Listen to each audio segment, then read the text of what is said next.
বাংলাদেশে পালাবদলের পর নির্বাচিত সরকার এসে গিয়েছে, দেশ চালাচ্ছে বিএনপি, কিন্তু তারপরেও বাংলাদেশ থেকে সরছে না সেনারা, অর্থাৎ ব্যারাকে ফিরে যায়নি সেনা। এই নিয়েই একটু একটু করে ডামাডোল তৈরি হচ্ছে বাংলাদেশের রাজনীতির অন্তরে।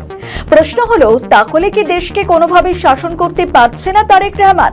ত্রয়োদশ জাতীয় সংসদ নির্বাচনের পর বিএনপি সরকার গঠনের পর মঙ্গলবার কোর কমিটির প্রথম বৈঠক অনুষ্ঠিত হয়। 21শে এপ্রিল স্বরাষ্ট্রমন্ত্রী সালাউদ্দিন আহমেদকে সভাপতি করে আইন শৃঙ্খলা ও অভ্যন্তরীণ নিরাপত্তা পরিস্থিতি মূল্যায়নের জন্য কমিটি পুনর্গঠন করা হয়। স্বরাষ্ট্রমন্ত্রীর সভাপতিত্বে অনুষ্ঠিত প্রায় 2.5 ঘন্টার বৈঠকে পুলিশের মহাপরিদর্শক, ঢাকা মহানগর পুলিশ কমিশনার, বিজেপি মহাপরিচালক সহ বিভিন্ন সংস্থার কর্মকর্তারা উপস্থিত ছিলেন।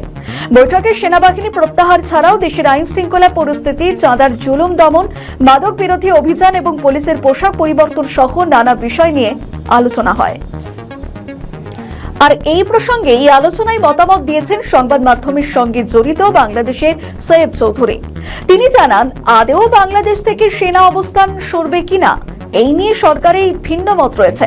তার দাবি, এই মুহূর্তে বাংলাদেশের 5 কোটি ভোটারকে মৃত বলে দাঁড়িয়ে দেওয়া হয়েছে। এইসব ভোটার আসলে আওয়ামী লীগের সমর্থক। প্রশ্ন হলো, সরকার কি খাতায় কলমে ওইসব মৃত ভোটারদের চেপে রাখার চেষ্টা করেছে? কিন্তু যদি ওই ভোটারেরা যদি ক্ষিপ্ত হন, তাহলে কি পরিস্থিতি হাতের বাইরে চলে যাবে? আর সে কারণেই কি বাংলাদেশে এখনো ব্যারাকে ফিরে যায়নি সেনারা? ইউনূস সরকারের জমানায় বাংলাদেশে আহত বা মৃত্যু হয়েছে বহু শিশুর। এই নিয়ে আগের সরকারের দাবি ছিল, কখনোই শিশুদের হত্যার পরিকল্পনা ছিল না সরকারের। ইউনূস সরকার চলে গিয়েছে, কিন্তু তারই বর্ধিত সংস্করণ হিসাবে এসেছে বিএনপি সরকার। আসলে বাংলাদেশও হাঁটছে পাকিস্তানের পথে। আর এর মানে দেশে প্রধানমন্ত্রী রয়েছেন, কিন্তু তিনি রয়েছেন পুতুল সরকার হিসাবে, অর্থাৎ আসল কলকাঠি নাড়ছেন সেনা প্রধান। আর এই একই রীতিতে পাকিস্তান সরকার চলছে। সেখানেও প্রধানমন্ত্রী শেহবাজ শরীফ থাকলেও দেশ চালাচ্ছেন সেনাপ্রধান আসিম মুনির। বাংলাদেশও আসলে সেনার ঘেরাটোপে চলছে। প্রধানমন্ত্রীর হাতে কোনো ক্ষমতাই নেই। সম্প্রতি বাংলাদেশের অন্তরে একাধিক সমস্যা, হামে, শিশু মৃত্যু, জ্বালানি সহ একাধিক সমস্যায় জ্বলছে পদ্মা পার। দেশের যখন এই অবস্থা, তখন বাংলাদেশ আমেরিকার থেকে বোয়িং বিমান কিনছে। উল্টোদিকে এখন জামায়াত নিজেদের শক্তিশালী দল হিসেবেও ভাবছে।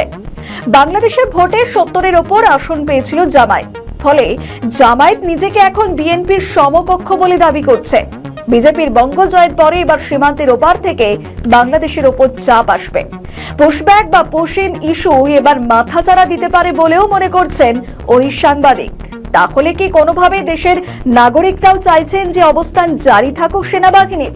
তারা কি আতঙ্কে রয়েছেন যে সেনা ব্যারাকে ফিরে গেলেই ফের বাংলাদেশের নৈরাজ্য সামনে আসবে?